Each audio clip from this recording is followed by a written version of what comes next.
But God remembered Noah and all the beasts and all the cattle that were with him in the ark. And God caused a wind to pass over the earth, and the water subsided. Also, the fountains of the deep and the floodgates of the sky were closed, and the rain from the sky was restrained, and the water receded steadily from the earth, and at the end of 150 days the water decreased. In the 7th month, on the 17th day of the month, the ark rested upon the mountains of Ararat. The water decreased steadily until the 10th month.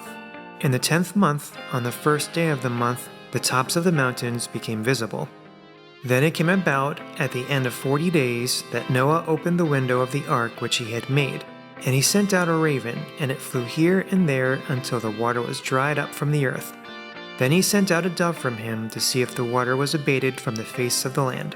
But the dove found no resting place for the sole of her foot, so she returned to him into the ark, for the water was on the surface of all the earth. Then he put out his hand and took her, and brought her into the ark to himself. So he waited yet another 7 days, and again he sent out the dove from the ark.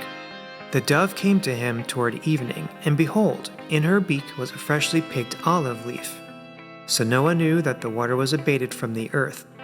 Then he waited yet another 7 days, and sent out the dove, but she did not return to him again. Now it came about in the 601st year, in the 1st month, on the 1st of the month, the water was dried up from the earth.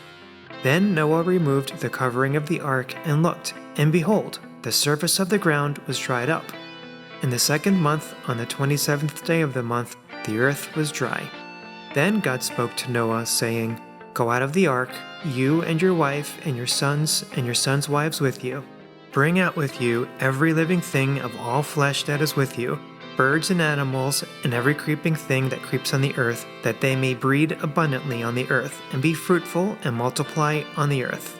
So Noah went out, and his sons and his wife and his sons' wives with him. Every beast, every creeping thing, and every bird, everything that moves on the earth, went out by their families from the ark. Then Noah built an altar to the Lord, and took of every clean animal and of every clean bird, and offered burnt offerings on the altar.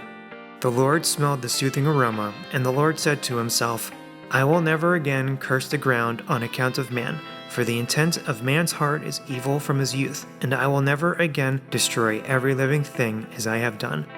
While the earth remains, seed time and harvest, and cold and heat, and summer and winter, and day and night shall not cease.